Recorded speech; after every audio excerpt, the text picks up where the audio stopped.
Itu dari keluarga istri saya. Nah, yang paling sulit itu adalah mertua saya. Mertua saya itu yang Padang ini, Papa. Nah, tapi saya sering setelah kawin ini, mertua saya ini jadi baik karena lihat rumah tangga saya ya, jadi dia baik. Saya kadang-kadang sambil bercanda-bercanda, saya bilang, Pak, kalau mau selamat apa harus terima Yesus, saya bilang gitu kan. Dia ketawa. Wah, nggak ada orang Padang Kristen katanya. Ada Pak, saya bilang gitu.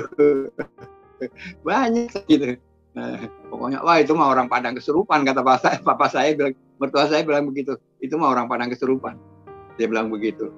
Tapi saya anak-anaknya semua doakan beliau ya. Karena anak-anaknya kan udah pada terima Yesus ya. Jadi semua mendoakan beliau. Satu hari, nah ini Pak, cara Tuhan ya. Mertua saya ini sakit kanker. Kanker tenggorokan, sudah masuk stadium 4 Pak. Dia masuk ke RSPAD. Itu dokter sudah angkat tangan. Jadi sudah tidak diobati lagi. Saya dilahirkan di kota Tegal. Ibu saya itu dari keturunan berdarah biru. Yaitu dari keturunan Raden Mas Reksonogoro yang ke-9. Jadi Raden Mas Reksonogoro yang ke-9 ini digelar biasa bergelar Raden Mas dan Mas Urey. Loh, saya kan bukan Kristen, saya bilang gitu. Oh, nggak apa-apa, kami mengundang. Jadi boleh datang, saya bilang gitu. Oh, boleh, silahkan.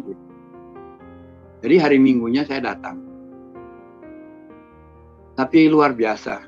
Hari pertama saya datang ke gereja, itu adalah hari Paskah. Itu hari Paskah. Paskah di mana Tuhan Yesus bangkit dari kematian. Pak Kris Marantika berkhotbah di situ. Gambaran daripada Paskah ini. Sebetulnya Paskah yang mula-mula adalah di dalam Perjanjian Lama. Ketika Musa menghadap Fir'aun. Dia menyampaikan firman Tuhan kepada Fir'aun. Jikalau engkau tidak melepaskan anak-anakku Israel, maka aku akan membunuh anak-anak sulungmu. Dan karena Fir'aun itu tetap berkeras kepala, maka maut pun turun atas Mesir. Saat itu bangsa Israel harus memotong korban, yaitu domba, anak domba, dan dioleskan darahnya di tiap-tiap pintu. Sehingga ketika maut turun ke atas Mesir, bangsa Israel itu terlepas dari maut. Itulah Paskah yang pertama. Hari pertama saya ke gereja, saya terkejut dan tidak sadar air mata saya terus keluar. Karena dulu Gatotkaca itu hanya cerita-cerita karangan manusia, yaitu Empu Sedah dan Empu Panuluh. Tapi ini adalah sejarah yang luar biasa. Bukan menggantikan mati untuk menggantikan satu orang, tapi menggantikan umat manusia di seluruh muka bumi. Saat itu memang saya hanya menerima Yesus sebagai juru selamat saya. Saya belum tahu, belum mengerti tentang bahwa Yesus itu adalah Tuhan. Saya baru mengerti bahwa dia adalah juru selamat yang menjadi korban bagi dosa-dosa saya. Saya langsung mengambil keputusan untuk maju ke depan, minta supaya saya boleh menerima Tuhan Yesus sebagai juru selamat saya. Dan sejak saat itu saya mulai belajar Alkitab. Saya membaca dan terus membaca dan terus membaca. Orang tua saya, terutama bapak saya, menegur saya. Itu gereja itu dari Amerika katanya gitu. Tapi yang terpenting bagi saya adalah membaca firman Tuhan. Saya membaca terus. Dan ketika saya sampai kepada kitab Injil, kitab-kitab Injil, saya terkesima karena ada satu buku dari 4 buku Injil ini. Ya, salam sejahtera untuk kita semua. Kembali berjumpa dengan kami di channel ini. Sobatku, kali ini kita akan mendengarkan lagi sebuah kesaksian yang sangat luar biasa dari teman kita yang telah mengalami akan lawatan Tuhan, sehingga pada akhirnya ia memutuskan untuk murtad menjadi pengikut Kristus. Tentunya hal ini sangat mengejutkan bagi keluarganya dan juga orang-orang terdekatnya. Ya, penasaran dengan videonya? Mari kita sama-sama tonton video berikut ini. Haleluya, silahkan menonton. Ya, sedikit latar belakang. Jadi saya dilahirkan di kota Tegal.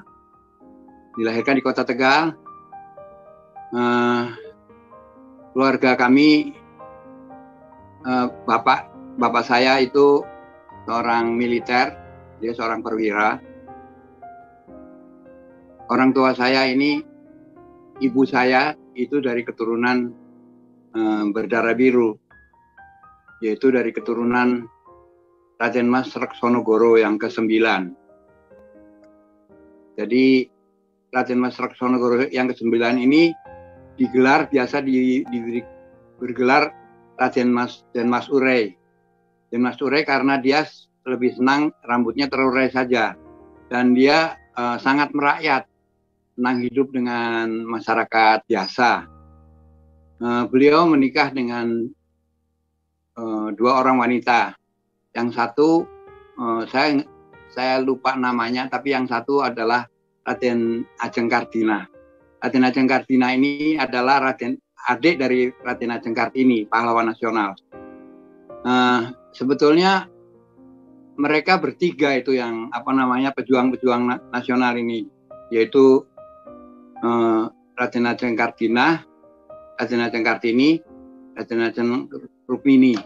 Tapi yang populer adalah Raden Ajeng Kartini karena beliau yang banyak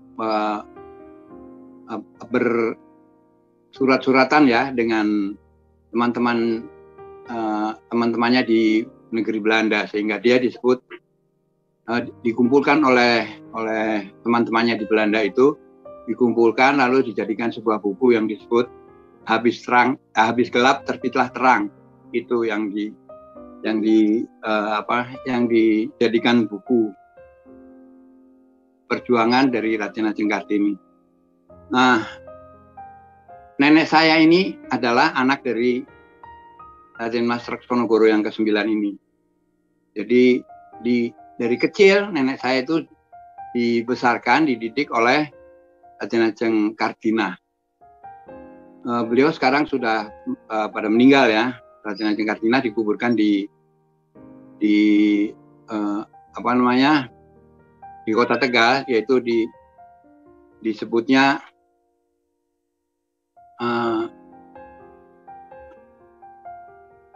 saya lupa namanya. Tegalarum, iya, daerahnya namanya Tegalarum, dimakamkannya di sana. Dan Raden Ajeng Kardina ini mendirikan sekolah khusus perempuan di kota Tegal dan juga mendirikan rumah sakit Kardina di Tegal. Bagi saya ini nggak begitu penting karena saya sekarang sudah bukan lagi mementingkan keturunan ini, karena saya sudah memiliki darah yang berbeda, yaitu darah Tuhan Yesus Kristus. Saya menjadi ciptaan yang baru. Saya sekarang aliran darah saya adalah darah Yesus. Tubuh saya adalah tubuh Tuhan Yesus karena saya sudah makan dan minum darah Tuhan Yesus. Gitu. Saya akan memulai dari kesaksian saya supaya tidak terlalu panjang. Jadi saya sekolah di Tegal, lulus dari SMP, saya pindah ke Semarang. karena orang tua saya tinggal di Semarang, bapak sama ibu saya. Jadi selama ini saya dididik oleh nenek saya, dan kepercayaan saya walaupun keluarga Muslim, tapi saya lebih tertarik pada pengajaran-pengajaran dari nenek saya, itu pengajaran-pengajaran tentang seperti kejawen ya, yaitu Tepo Sliro, Andap Asor, Ojo Dumeh, seperti itulah. Kalau menjadi pemimpin harus ing madya sung tulodo, ing arsa sung tulodo, ing madya mangun karso, tuturi handayani, seperti itulah. Pokoknya pengaruh daripada didikan orang nenek saya itu. Tapi saya lebih tertarik pada cerita-cerita pewayangan. Itu sangat bagus karena di sana ada sifat-sifat kesatria yang ditampilkan. Tetapi ada hal-hal yang membuat saya heran, yaitu pada waktu Pandawa V itu setelah perang Bharatayuddha itu selesai, Pandawa V ini naik ke puncak gunung, yaitu ke puncak Himalaya untuk naik ke surga. Tetapi tidak ada satu orang pun hanya satu orang yang berhasil sampai ke atas, yaitu Samyaji. Itu karena dia orang yang sangat jujur, baik hati, dan rendah hati. Nah, lalu saya berpikir, para kesatria yang luar biasa saja tidak bisa untuk mencapai kerajaan sorga. Lalu bagaimana dengan orang-orang yang seperti kita-kita ini? Ada satu tokoh yang saya suka, yang saya kagumi, yaitu Raden Gatotkaca. Dia dilebur di kawah Candradimukha untuk menjadi seorang pahlawan. Dan dia disebut sebagai Benteng Amarta. Yang saya kagumi dari dia, yaitu pada waktu perang Bharatayuddha, itu ada waktu di mana Arjuna harus melawan Adipati Karna. Tapi dalam perhitungan, Dewa Wisnu yang nitis kepada Batara Kresna ini memberitahu bahwa Arjuna tidak akan menang dalam perang ini karena yang memiliki senjata konta itu adalah Adipati Karna. Satu-satunya jalan harus ada yang dikorbankan, dan yang bisa dikorbankan harus orang yang sangat sakti yang bisa membuat senjata konta ini keluar, yaitu Raden Gatotkaca. Lalu Gatotkaca ini pada perang Bharatayuddha ini menghadapi Adipati Karna, sehingga habis semua persenjataan dari Adipati Karna, dan akhirnya Gatotkaca lah yang harus mati menggantikan pamannya. Itu sesuatu yang luar biasa buat saya, seorang yang mau mati baik bagi pamannya.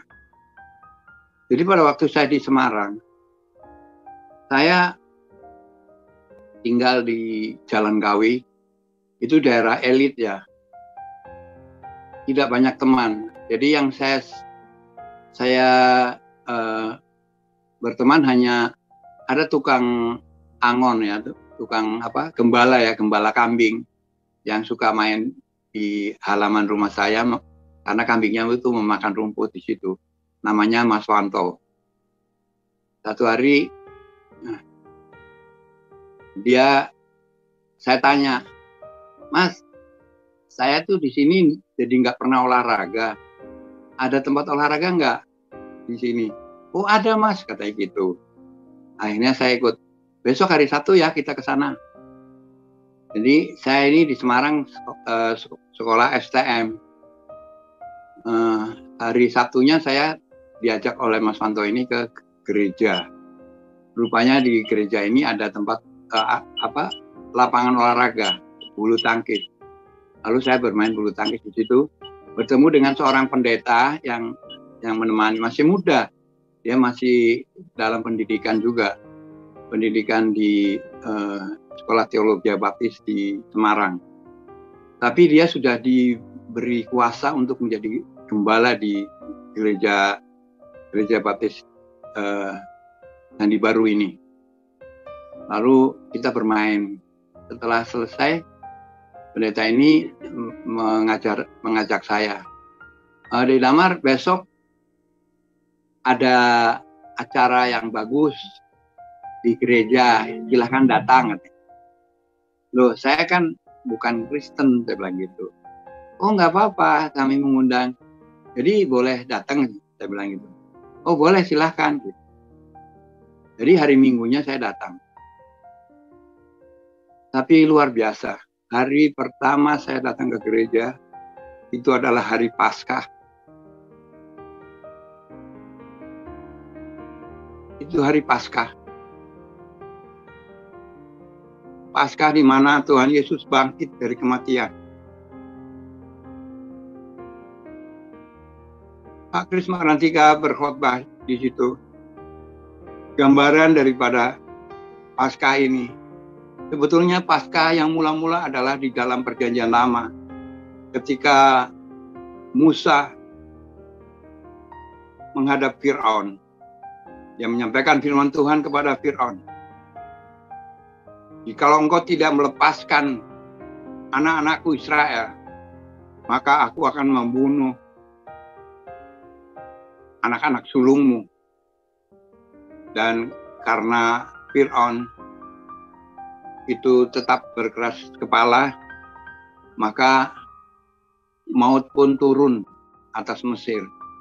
Saat itu bangsa Israel harus memotong korban, yaitu domba, anak domba, dan dioleskan darahnya di tiap-tiap pintu. Sehingga ketika maut turun ke atas Mesir, bangsa Israel itu terlepas dari maut. Itulah Paskah yang pertama. Begitu banyak orang-orang yang berteriak menangis karena anak-anak sulungnya mati, orang-orang Mesir ini. Dan termasuk anaknya Fir'aun. Itulah Paskah yang pertama. Sehingga Fir'aun akhirnya melepaskan bangsa Israel keluar dari Mesir, dipimpin oleh Musa.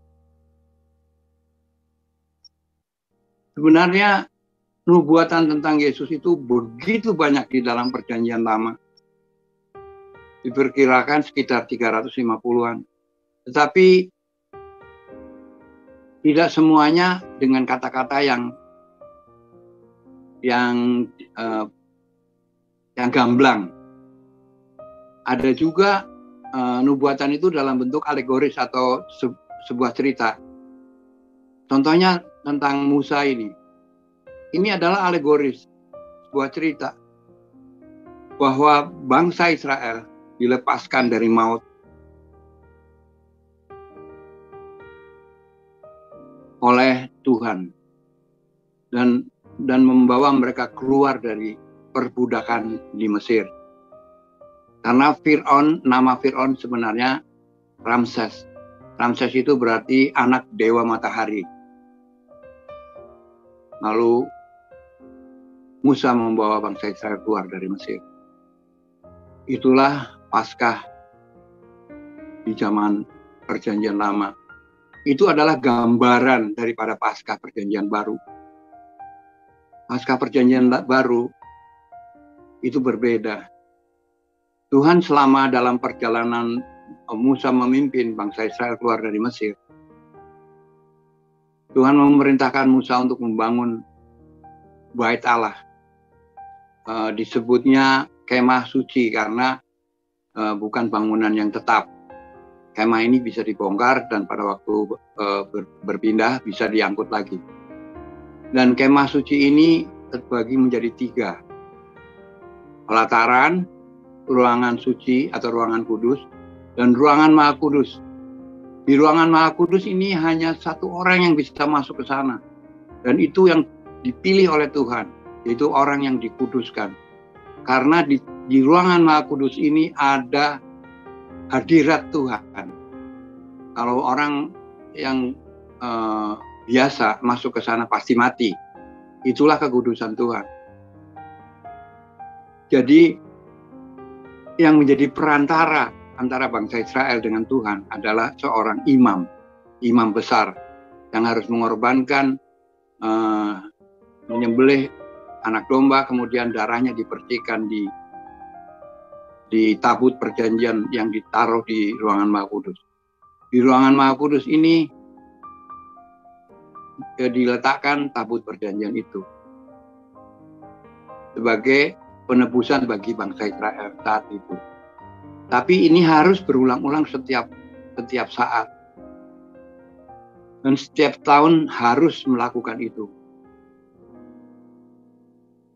Sebenarnya ini adalah gambaran dari rencana Allah yang direncanakan dari sejak semula, yaitu keselamatan yang datang dari Allah melalui darah.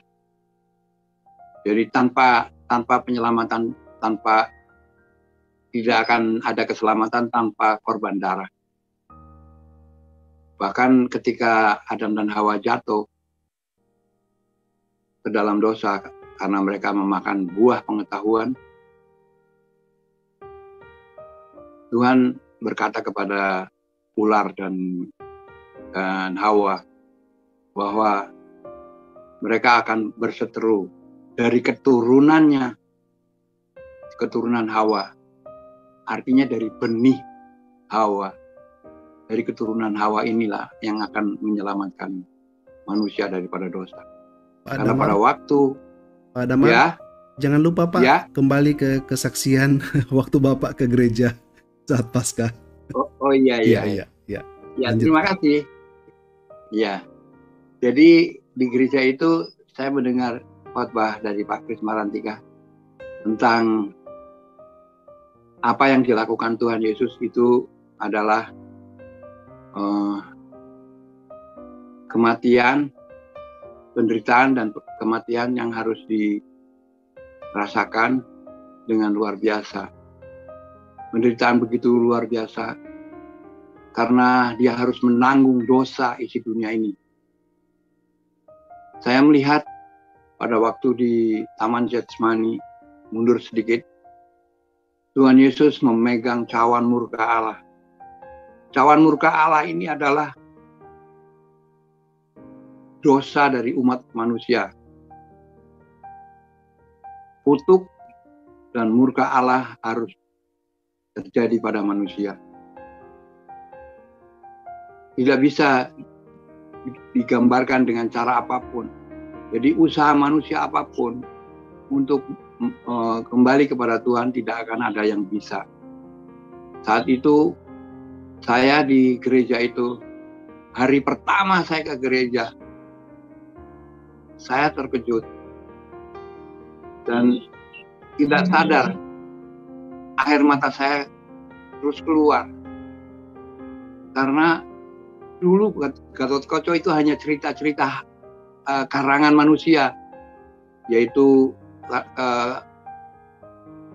Empu Sedah dan Empu Panuluh. Tapi ini adalah sejarah yang luar biasa. Bukan menggantikan mati untuk menggantikan satu orang, tapi menggantikan umat manusia di seluruh muka bumi. Makanya cawan murka Allah ini luar biasa. Sehingga Yesus ketika berdoa di Taman Getsemani itu sampai peluhnya seperti darah. Itu yang membuat saya menangis. Berpeluh seperti darah. Karena penderitaan yang dia akan hadapi. Karena dia tahu apa yang akan terjadi. Dan benar apa yang terjadi. Saat itu detik-detik terakhir. Bahwa dia akan ditangkap malam itu juga. Dan malam itu dia ditangkap. Dihianati oleh salah satu muridnya. Iblis dari semula berusaha menjauhkan atau menyeret manusia jauh dari dosa. jauh dari Tuhan, supaya tetap di dalam dosa. Manusia berusaha dengan susah payah, tapi tidak akan pernah bisa berhasil. Saat itu saya mengambil keputusan. Hari pertama saya ke gereja, Roh Kudus menjamah. Saya yakin itu adalah pekerjaan Roh Kudus. Menjamah saya.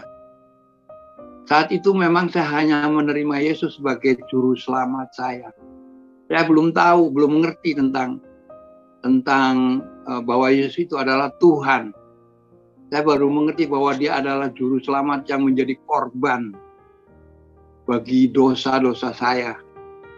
Saya langsung mengambil keputusan untuk maju ke depan, minta supaya saya boleh menerima Tuhan Yesus sebagai juru selamat saya. Dan sejak saat itu saya mulai belajar Alkitab. Saya membaca dan terus membaca dan terus membaca. Orang tua saya,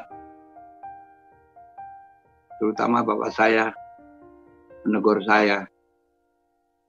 Itu gereja itu dari Amerika katanya gitu. Saat itu Indonesia sedang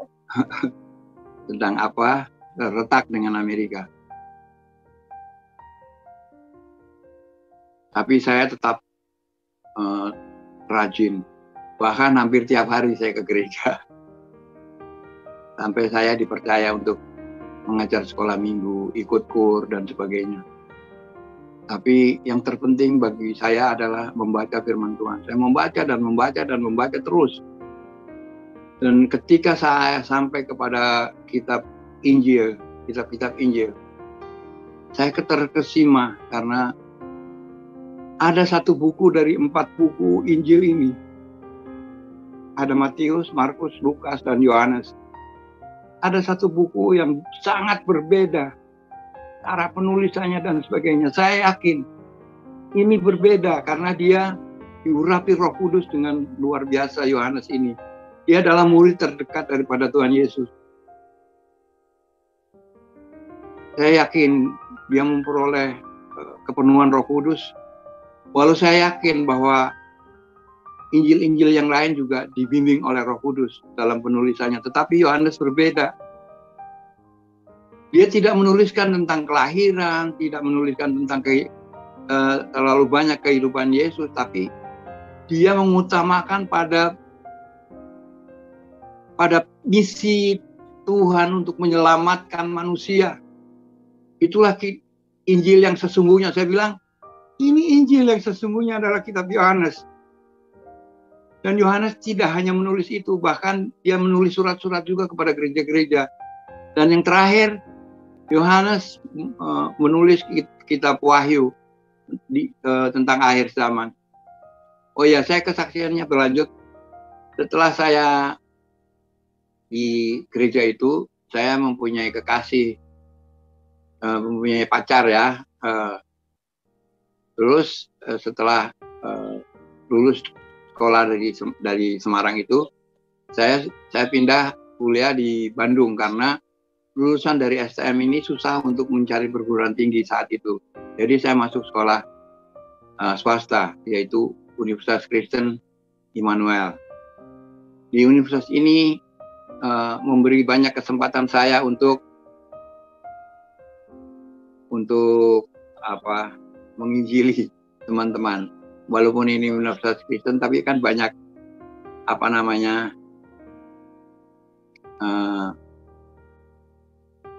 yang bukan Kristen.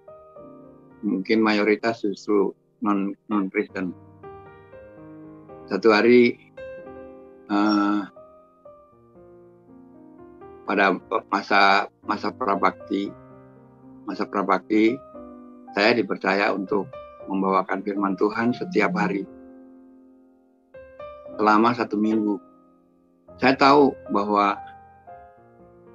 orang di pelonco atau di masa prabakti itu mereka capek dari jam 6 pagi sampai jam 6 sore. Lalu ketika mereka istirahat, saya harus membawakan firman Tuhan. Pastilah mereka akan tertidur. Jadi saya tidak mau hal itu terjadi. Jadi saya menyiapkan firman Tuhan dengan menyerahkan penuh kepada Tuhan. Tuhan, biarlah firman Tuhan yang akan saya sampaikan, biar Tuhan yang membukakan. Tidak ada seorang pun yang ngantuk. Jadi firman Tuhan itu benar-benar masuk kepada mahasiswa-mahasiswa itu. Sampai akhir daripada masa berbakti mahasiswa itu, kita sampai pinjam gereja yang di dekat sekolahan, yaitu ada gereja HKBP. Kita pinjam gerejanya, kita bikin KKR. Lalu kita mengundang mahasiswa-mahasiswa itu untuk datang ke KKR itu. Banyak yang datang. Lalu saya sendiri yang khotbah di situ, di KKR itu. Puji Tuhan. Saya yakin firman Tuhan itu mengena ke mereka. Tapi untuk mengambil keputusan kan tidak gampang ya Pak. Ada hanya tiga orang yang maju ke depan mengambil keputusan terima Yesus sebagai Tuhan dan Juru Selamatnya. Itu. Sudah akhirnya saya malah bikin acara Natalan di Bandung untuk pertama kali barangkali dan untuk yang terakhir kali. Saya bikin Natal gabungan mahasiswa universitas di Bandung. Akademi, ada beberapa akademi perawat, beberapa akademi sama Universitas Pajajaran, Parahyangan, ITB ikut. Jadi kita bikin Natal besar-besaran. Sampai saya mencari dana ke Jakarta. Waktu itu ada menteri-menteri ya yang kita bisa minta donatur ya. Saya ingat Menteri Jiwa Besi saat itu. Dan Natal itu sampai kita bisa menyelenggarakan Natal sampai 2 hari. Dan saya rasa itu susah untuk melakukannya lagi.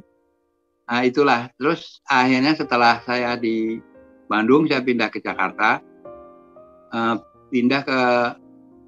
Tinggal dengan orang tua saya. Waktu di Bandung itu saya kos ya. Nah di Jakarta saya bergabung dengan orang tua saya di Cijantung. Terus saya kuliah di Universitas Pancasila, tapi saya juga mulai bekerja. Saya masuk kerja di Jakarta Fair sebagai karyawan bawahan lah, dengan gaji kecil sekali, mingguan lah gajinya. Sudah. Terus saya mulai saya lupa bahwa suatu kejadian yang menyakitkan hati saya waktu saya masih di Bandung, yaitu pacar saya yang di Semarang itu MBA, married by accident. Itu sangat menyakitkan saya, tapi saya bersyukur bahwa lebih baik kejadian selagi masih pacaran, istilahnya selagi masih belum ada ikatan apa-apa. Sudah. Nah, pas di Jakarta ini saya mulai mencari jodoh dengan cara yang tidak ini ya.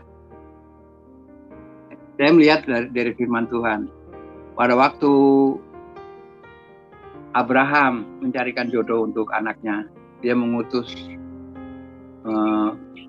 pembantu kepercayaannya untuk mencarikan jodoh di Ur Kasdim. Karena dari sanalah Abraham itu keluar. Jadi dia mencari dari sebangsanya. Jadi mencari untuk jodoh untuk Ishak. Berangkatlah pembantunya ke sana. Dan luar biasanya pembantunya ini punya iman yang luar biasa. Dia bilang begitu, kalau ada seorang wanita yang mengambilkan air untuk saya minum, dan untuk onta-onta saya, itulah wanita yang Tuhan pilih untuk Ishak, Tuanku, kata gitu. Dan itu menginspirasi saya. Saya berpikir, pembantunya Abraham saja bisa tawar-menawar dengan Tuhan. Jadi saya juga melakukan hal yang agak konyol juga. Saya bilang begini, Tuhan, jikalau Engkau berkenan Tuhan, saya tahu bahwa yang lalu itu bukan pilihan Tuhan, tapi pilihan saya. Kali ini saya ingin Tuhan yang memberikan jodoh untuk saya, yaitu dengan persyaratan 3 syarat, saya bilang gitu. 1, dia harus bertemu dengan saya di rumah. Jadi bukan di pasar, bukan di sekolahan, bukan di mana-mana lah. Pokoknya harus ketemu di rumah. Kan itu syarat yang rasanya tidak masuk akal. Wanita datang ke rumah kan nggak masuk akal. Terus syarat yang kedua, saya bilang, saya melihatnya langsung jatuh hati. Saya bilang gitu. Yang ketiga, Ishak kan mendapatkan wanita yang sangat cantik, saya bilang gitu. Jadi saya minta wanita yang cantik, saya bilang gitu. Lalu beberapa lama kemudian, saya pulang kerja. Ketika saya buka pintu, saya terkejut. Ada meja makan yang bulat, dan adik saya sedang belajar bersama. Dan ini ada seorang wanita di seberang, saya melihat dia, saya terkejut dan dia juga terkejut, sama-sama terkejut. Dia nutup mukanya dengan buku pelajarannya. Saat itulah saya jatuh hati dengan dia. Dan cuman ternyata tidak segampang itu. Karena keluarganya ini, bapaknya Padang. Dan bapaknya ini rajin sholat. Dan ini calon istri saya ini pun juga rajin pengajian, rajin kalau puasa, pokoknya gitulah. Jadi saya menghadapi sedikit kesulitan. Mertua saya saat itu hampir menembak saya. Dia juga militer, dia seorang perwira militer juga. Tapi perjuangan saya tidak berhenti sampai situ. Terus saya berusaha untuk mendapatkan dia. Tapi puji Tuhan, akhirnya mungkin mertua saya melihat kesungguhan hati saya dipanggil dan disuruh menikah dengan segera. Saya bilang, waduh, saya agak kaget juga karena saya baru kerja, gajinya masih kecil, masih karyawan bawahan, belum punya uang apalagi untuk acara-acara pernikahan dan sebagainya. Terus mertua saya bilang begini, saya nggak mau tahu, pokoknya kalian harus segera menikah.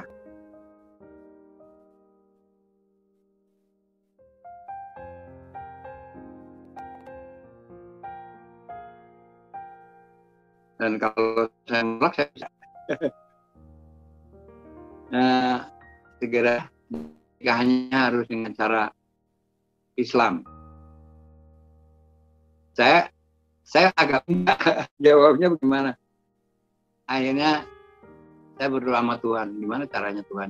Begini Pak, saya bilang gitu. Saya setuju dengan Papa, karena Papa pasti keluarga besar Padang akan bagaimana Pak, dengan pandangan orang-orang Padang. Setuju dengan Papa. Tapi saya bilang gitu. Kok ada tapi, saya bilang. Kalau sudah menikah, saya bilang, saya pisah dengan Papa, ke satu rumah lagi. Jadi saya bisa mengambil keputusan sendiri gitu. Oke lah, terserah katanya. Yang penting harus cara Islam katanya. Dan saya harus membaca 2 kalimat dan segala kan. Udah, akhirnya kita dinikahkan dengan cara yang sangat sederhana. Udah. Tapi buntutnya apa? Saya jadi memang saya udah sejak di Jakarta ini udah jarang ke gereja karena kesibukan itu tadi, nyari sekolahan, bekerja segala macam. Terus jadi saya mau ke gereja pun mikir-mikir bagaimana ini apa namanya muncul di gereja tiba-tiba bawa istri kan lucu. Jadi saya nggak berani datang ke gereja juga. Nanti apa kata orang kan gitu. Sudah akhirnya nggak ke gereja itu Pak. Sampai anak saya 3, anak ketiga lahir, saya mimpi naik kereta api barang yang isinya arang stenggol, apa namanya, batu bara. Jadi saya duduk di atas batu bara dan potongan-potongan kayu bakar itu. Terus saya pikir, kenapa saya duduk di naik kereta api seperti ini? Saya bilang gitu. Ini semuanya menuju ke api, saya pikir gitu. Wah, ini saya salah naik kereta api ini, ya gitu. Terus saya lompat. Pada waktu kereta itu melambat, saya lompat, terguling-guling. Terus saya lihat ada taman bagus gitu. Ada taman, pohonnya nggak terlalu tinggi ya, pohonnya sedang-sedang gitu, tapi bagus. Saya lari. Pas lari ke sana, ke taman itu, saya melihat sosok Tuhan Yesus. Saya melihat sosok Tuhan Yesus. Saya menangis di situ. Saya tersungkur di kaki Tuhan Yesus. Begitu saya tersungkur di kaki Tuhan Yesus, saya terbangun. Oh ya, Tuhan Yesus masih mengasihi saya. Walaupun saya begitu lama meninggalkan Tuhan Yesus, tapi Tuhan Yesus tetap mengasihi saya. Dia tidak pernah meninggalkan saya. Perhatian dia sangat luar biasa. Nggak pernah Tuhan Yesus itu memalingkan muka dari saya. Terus saya bicara dengan istri saya, Bu, hari Minggu kita ke gereja ya. Tapi luar biasa, istri saya langsung respon, iya Pak, kita ke gereja. Lalu kita hari Minggunya ke gereja. Anak sudah 3, sudah ke gereja, lalu saya mulai aktif di gereja lagi. Sampai jadi ketua pemuda, jadi sampai banyak kegiatan lah. Bahkan saya mulai menginjili keluarga istri saya. Sebetulnya dari sebelum balik ke gereja, saya penginjilan tetap. Saya menginjili keluarga istri saya. Keluarga istri saya itu keluarga besar. Dia bersaudara 9. Jadi kalau dihitung-hitung, kemarin saya coba hitung-hitung, keluarga istri saya itu dihitung dengan anak, dengan cucu, udah sekitar 80 orang, Pak. Nah, itu seperti kalau orang Jawa bilang geduk tular gitu ya. Jadi saya menginjili satu, yang dia menginjili lagi yang lain, begitu terus. 80 orang ikut Yesus, Pak? Iya, betul. Baik, dahsyat ya. Itu dari keluarga istri saya. Nah, yang paling sulit itu adalah mertua saya. Mertua saya itu yang Padang ini, Papa. Nah, tapi saya sering setelah kawin ini, mertua saya ini jadi baik karena lihat rumah tangga saya ya, jadi dia baik. Saya kadang-kadang sambil bercanda-bercanda, saya bilang, Pak, kalau mau selamat harus terima Yesus, saya bilang gitu kan. Dia ketawa. Ah, nggak ada orang Padang Kristen katanya. Ada Pak, saya bilang gitu. Banyak gitu. Pokoknya wah itu mah orang Padang kesurupan kata papa saya bilang, mertua saya bilang begitu. Itu mah orang Padang kesurupan. Dia bilang begitu. Tapi saya anak-anaknya semua doakan beliau ya. Karena anak-anaknya kan udah pada terima Yesus ya. Jadi semua mendoakan beliau. Satu hari, nah ini Pak, cara Tuhan ya. Mertua saya ini sakit kanker tenggorokan, sudah masuk stadium 4 Pak. Dia masuk ke RSPAD. Itu dokter sudah angkat tangan. Jadi sudah tidak diobati lagi. Hanya dikasih infus untuk makanannya karena dia nggak bisa makan, nggak bisa minum. Minum pun darah keluar dari mulutnya. Tidak ada yang bisa menolong. Jadi ditaruh di tempat yang jauh, terpisah, karena sudah tidak tertolong. Artinya hanya menunggu hari, mungkin menunggu hari, 1 hari, 2 hari, tidak tahu. Sampai anak-anaknya disuruh kumpul semua. Akhirnya saya datang, karena saya kan bekerja di Jakarta Fair, jadi dekat dari kantor saya. Saya mampir ke sana ke RSPAD. Saya lihat udah rame kumpul di situ. Tapi ada di luar, semua ada di luar. Rupanya nggak tega kali lihat papa itu. Saya masuk ke dalam, saya lihat dia sudah tidak berdaya, dan sudah kelihatan sudah putus asa.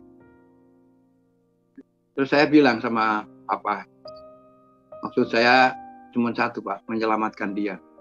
Saya bilang begini, Pak, dokter-dokter semua sudah angkat tangan, Pak. Apa Papa siap mati? Saya bilang gitu. Saya ngomong tegas, Papa siap mati Pak. Matanya kelap-kelip gitu kan. Tidak ada seorang pun yang bisa menolong. Hanya satu Pak yang bisa menolong Papa. Namanya Isa Al-Masih. Sebetulnya namanya adalah Yesus Kristus. Saya bilang, hanya dia Pak yang bisa menolong Papa. Bagi Yesus tidak ada perkara yang mustahil. Orang buta melihat, orang lumpuh berjalan, bahkan lumpuh bertahun-tahun, berpuluh tahun disembuhkan. Orang lepra ditahirkan. Orang mati dibangkitkan, saya bilang gitu. Hanya dia Pak yang bisa menolong Papa, saya bilang gitu. Apa saya kelap-kelip matanya gitu, Pak. Hanya matanya aja yang bisa ini. Tenggorokannya sudah hancur. Kalaupun sembuh secara medis, udah nggak bakalan bisa ngomong. Udah hancur tenggorokannya. Terus saya bilang gitu. Cuma dia Pak yang bisa menolong Papa. Terus Papa mau Pak, mau menerima Yesus sebagai Tuhan dan Juru Selamatnya. Setidak-tidaknya Pak, kalau menerima dia Papa mati, masuk surga, saya bilang gitu. Dia macam matanya saja kelap-kelip gitu. Keluar air mata. Terus oh ya saya tahu dia nggak bisa ngomong ya. Saya bilang, coba Papa mengangguk. Mengangguk saja Pak, kalau terima Yesus mengangguk, saya bilang gitu. Akhirnya dengan susah payah dia mengangguk. Cukup Pak, cukup. Artinya Papa menerima Yesus ya. Begitu dia mengangguk, saya panggil semua anak-anak yang ada di luar. Anaknya, cucunya. Saya bilang, oh, masuk semua ini. Oh, Papa sudah terima Yesus, saya bilang gitu. Mari kita memuji Tuhan. Mereka semua masuk ke dalam. Mereka menyanyi memuji Tuhan beramai-ramai. Memuji Tuhan. Setelah memuji Tuhan, saya menyerahkan kepada Papa ini kepada Tuhan Yesus. Dalam hati saya, setidak-tidaknya dia sudah diselamatkan. Udah saya pulang. tahun 95. 95 ya. Tahun 95 itu Jakarta Fair dipindahkan ke Kemayoran. Jadi karena jauh karena pindah ke Kemayoran saya tidak, dan pas waktu itu persis acara Pekan Raya Jakarta itu. Jadi saya nggak sempat nengok papa lagi. Tahu-tahu saya dapat berita dari istri saya, Pak, papa pulang katanya. Saya kaget. Pulang bagaimana? Pulang. Katanya sembuh. Waduh, saya terkejut. Saya bilang, Bu, oh kita ke sana ke rumahnya ya. Kalau ada pokoknya ada kesempatan kita ke sana. Saya libur, saya ke sana, saya bilang gitu. Nengok papa, saya bilang gitu. Saya sendiri kaget. Luar biasa, apa yang terjadi, saya bilang gitu. Tapi saya nggak sempat ke sana karena rumahnya jauh sekali. Nggak sempat ke sana, tiba-tiba saya ngasih tahu juga lagi. Pas saya pulang kerja sampai di rumah bilang, Pak, tadi papa ke sini katanya. Wah, ke sini, saya bilang gitu. Kebayang nggak, Pak? Dari rumahnya itu dia naik kendaraan, dia harus jalan kaki lebih dari sekitar 5 kilo sampai ke jalan raya. Dari situ dia harus naik kendaraan umum sampai ke stasiun kereta. Stasiun kereta dia turun di turun di stasiun kereta di sini di Manggarai. Terus lanjut lagi. Jadi beberapa kali kendaraan dia berpindah-pindah sampai ke rumah saya. Dia cuma mau menyatakan, Yesus sudah menyembuhkan saya. Bisa bicara lagi, artinya mulutnya dipulihkan, tenggorokannya dipulihkan, benar-benar itu diciptakan baru oleh Tuhan. Saya yakin. Sampai tetangga-tetangga juga pada heran. Pak udah sehat kan tetangga-tetangga pada ini. Nah itulah yang terjadi. Jadi akhirnya seluruh keluarga Ayub Bakar ini dimenangkan Tuhan. Memang saat sekarang ini ada 1, 2 yang meninggalkan Tuhan Yesus karena menikah. Nah, itulah yang terjadi kalau iblis berusaha menarik kembali. Juga di keluarga saya juga. Keluarga saya udah dimenangkan semua, tapi karena menikah, mungkin ya masih berpikiran bahwa semua agama sama dan sebagainya lah. Saya nggak tahu dasarnya ya. Yang jelas ada di keluarga saya, adik-adik saya itu ada 3 yang meninggalkan Tuhan Yesus. Tapi memang kan Tuhan bilang, bukan kamu yang memilih aku, tapi akulah yang memilih kamu. Ada banyak orang yang terpanggil, tapi hanya sedikit yang terpilih. Ya saya sedih. Ya, saya kerjanya hanya berdoa. Lalu saya aktif di gereja sini, sampai saya buka dari mulai kelompok doa, buka gereja cabang. Waktu itu saya masih tinggal di daerah Kayu Manis. Saya pertama kali saya membuka kelompok doa, tidak banyak, hanya 5 atau 6, ya antara 5-6 orang kadang-kadang cuma bertiga, berempat kelompok doa ini. Lalu satu hari ada orang yang datang, orang yang udah tua, terus, Pak, boleh saya bergabung di sini? Oh boleh Pak, saya bilang gitu. Kebetulan jadi menambah jiwa, saya bilang gitu. Bergabung. Saya tanya namanya siapa Pak? Saya namanya Amran Amri kan. Pak Amran Amri ini rupanya, saya waktu itu tidak tahu bahwa dia adalah tokoh di Kalimantan. Salah satu tokoh Islam di Kalimantan. Jadi dia tidak berani bergabung dengan gereja, tidak mau orang tahu. Jadi dia bergabung dengan kelompok doa saya. Terus kita belajar. Rupanya dia mempelajari Alkitab dengan cara luar biasa. Jadi sampai satu hari ada orang yang datang dari Kalimantan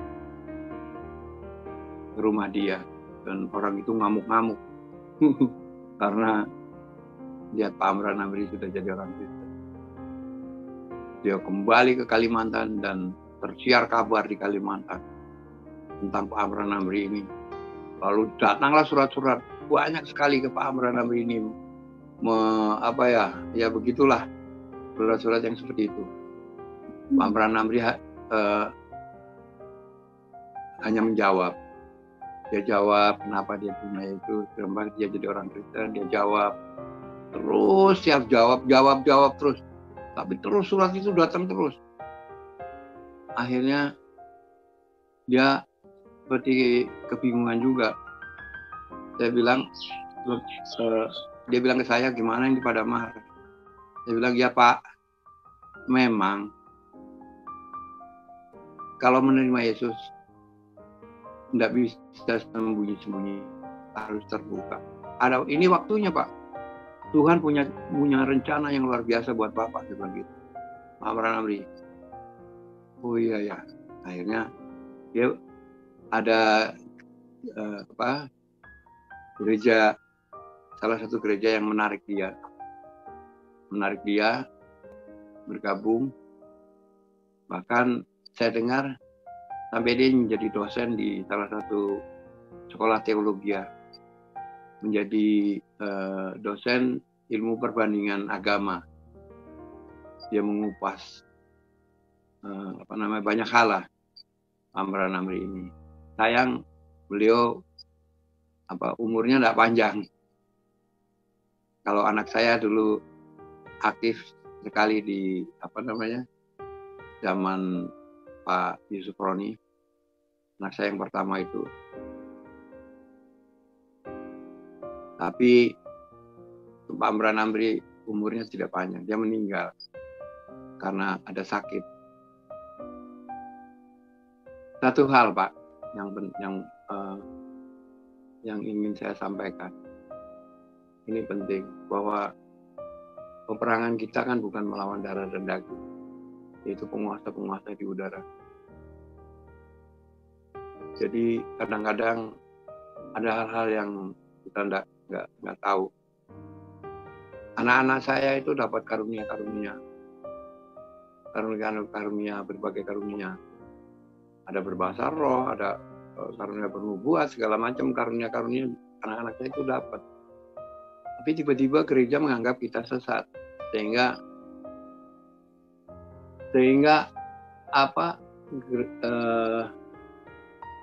bahkan cabang yang kita rintis yang sudah mencapai hampir 200 orang itu dibubarkan oleh gereja induk. Ya sudah. Tapi anak-anak saya ini terus bekerja dengan luar biasa.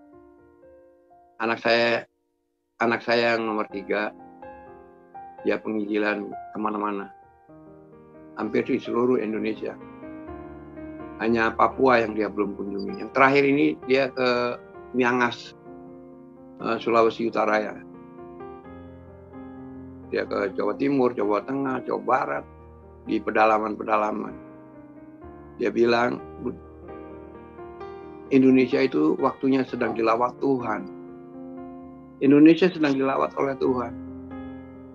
Untuk bisa memenangkan jiwa-jiwa di sini harus mengalahkan penguasa di udara.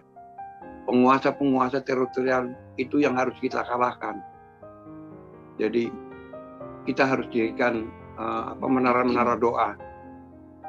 Jadi saya pun setuju dengan dia bahwa saat ini pun dia sudah mendirikan menara doa di sini. Saya rencana minggu depan juga di rumah saya juga harus jadi menara doa. untuk Indonesia. Karena Tuhan sedang melawat Indonesia dengan luar biasa.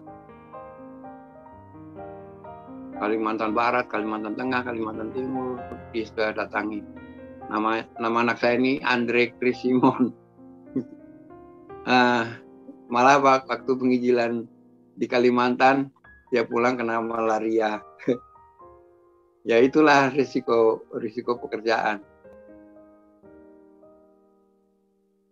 Dia ke NTT, ke Bali. Nah, kalau penginjilan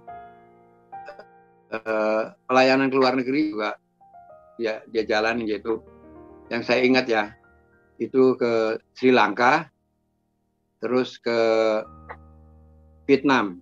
Sri Lanka, Vietnam, sama Yaman. Waktu ke Yaman itu dia agak linu juga. Sampai ke Yaman jemput. Yang jemput Pak, itu orang-orang pakai cadar semua. Dia kaget. Nah ini yang jemput siapa ini? Ngeri juga. Yang jemput pakai cadar. Bukannya jilbab, tapi cadar. Hitam-hitam semua. Yang jemput mereka. Tapi ternyata mereka ini Kristen. Jadi apa ya? Itu pengalaman-pengalaman dia. Anak saya yang nomor 2. Anak saya yang pertama udah meninggal. Anak saya yang nomor 2 itu ikut apa? Harvest apa itu? Harvest Academy kalau nggak salah itu namanya. Saya itu bukan belajar di sekolah teologi, tapi saya belajar dari membaca. Banyak buku-buku yang saya baca. Dulu saya membaca Billy Graham,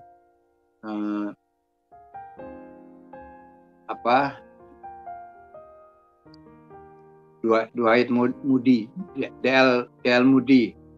Nah, belakangan baru membaca itu Benny Hinn, Robert Liardon, bahkan kesaksian dari hamba-hamba Tuhan yang lain.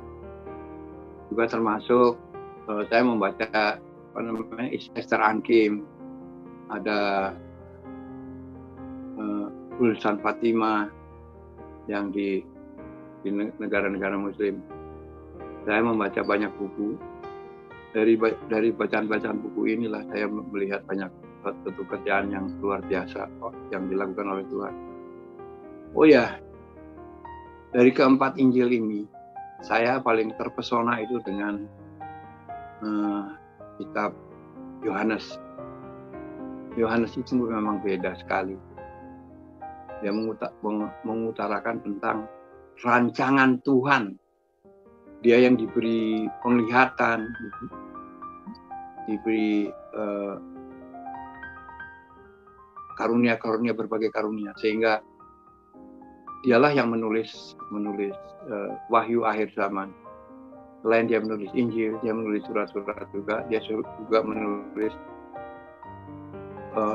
pandangan ke depan, yaitu nubuatan tentang akhir zaman. Sama seperti dulu pada zaman Perjanjian Lama, orang yang luar biasa adalah Musa. Di zaman Musa dapat karunia-karunia penglihatan tentang penciptaan alam semesta. Kalau Yohanes ini dikasihkan penglihatan tentang akhir zaman. Itulah yang terjadi. Jadi banyak orang yang memelintir-melintir firman Tuhan. Tidak masalah. Karena kebenaran tetap kebenaranlah yang muncul. Jadi itu yang membuat saya tetap tegar. Saya mengucap syukur bahwa anak-anak saya itu rata-rata militan. Ini anak saya yang menantu saya yang dari anak yang nomor 6 itu pelayanan juga di gereja, jadi kadang WL. sama apalagi tim doa juga. Ya begitu. Ya rata-rata sih ada kegiatan semua, hampir semua, bukan hampir ya, semua mengambil bagian dalam. Namun kadang-kadang juga ada masalah, seperti anak saya yang laki-laki. Dulu dia senang dengan Facebook, dia penginjilan lewat Facebook, tapi akhirnya di take down sama Facebook dan nama dia hilang. Tapi nggak masalah, sekarang udah bisa tampil lagi, begitu. Ya begitulah kesaksian saya. Karena takut waktu terlalu panjang, jadi saya ini sudah berapa lama ya Pak? 1 jam Pak. Oh 1 jam, nggak, puji Tuhan. Saya takut kelamaan, makanya agak lompat-lompat saya, tidak kronologis seperti yang lalu-lalu. Saya kesaksian itu kronologis sekali. Nah itu, jadi waktu pelayanan ini di gereja itu kan anak-anak dapat karunia-karunia, berbagai macam karunia itu, malah gereja yang menganggap bahwa keluarga kami ini menjadi sesat karena ada karunia-karunia itu. Itu pencurahan Roh Kudus kan dulu zaman rasul-rasul katanya. Saya bilang, loh kok begitu? Roh Kudus selalu ada, saya bilang gitu. Kan Roh Kudus pada waktu terima Yesus sudah, katanya begitu. Jadi sampai memanggil seorang hamba Tuhan yang khusus khotbah tentang Roh Kudus. Akhirnya terjadi perdebatan di gereja. Saya pikir saya tidak mungkin bisa merubah gereja, karena kita melawan orang banyak kan gitu. Nggak mungkin saya ngerubah gereja, jadi saya lebih baik saya keluar, pindah ke gereja yang lain kan gitu. Sampai bisa dibilang begini Pak, saya itu menghargai semua gereja. Setiap gereja ada kelebihan, tapi juga ada kekurangan. Saya seperti gereja jalan-jalan. Jadi anak-anak ini masing-masing mengambil gereja yang cocok untuk mereka. Begitu juga dengan keluarga istri saya. Itu gerejanya macam-macam. Ada yang tinggal di Bali, itu adik yang paling bontot itu. Adik istri saya yang paling bontot itu di Bali. Suaminya orang Yahudi. Dia gerejanya gereja Reform, gereja Reform. Sebetulnya dengan saya kurang cocok ya Reform itu, tapi ya terserah masing-masing ya. Jadi dia di gereja itu. Kalau memang tumbuh di gereja itu ya puji Tuhan. Ada adik saya itu di gereja Oikumene. Ada yang di gereja. Jadi masing-masing ini, termasuk adik-adik dari istri saya itu tuh, ada yang gereja Bethel, ada GPDI, ada gereja macam-macam lah. Tapi bagi saya tidak masalah. Yang penting di mana dia cocok bisa bertumbuh, disitulah kalian bersekutu. Jadi itu kesaksian saya. Jadi mungkin karena saya sengaja banyak lompat-lompat supaya nggak terlalu banyak makan waktu. Tapi jadi bisa ada kesempatan. Puji nama Tuhan, demikianlah video kesaksian yang dapat kita dengarkan bersama. Tuhan Yesus memberkati kita semua, dan terima kasih buat semua yang selalu setia dukung dan juga support channel ini. Tuhan Yesus memberkati selalu. Ya, saudaraku, jangan lupa dukung dan juga support channel kami dengan cara like, komen, dan juga subscribe, serta dibagikan video-video ini ke grup-grup rohani biar banyak jiwa yang semakin dimenangkan oleh Tuhan. Ya, video kali ini cukup sampai di sini, dan shalom, sampai jumpa.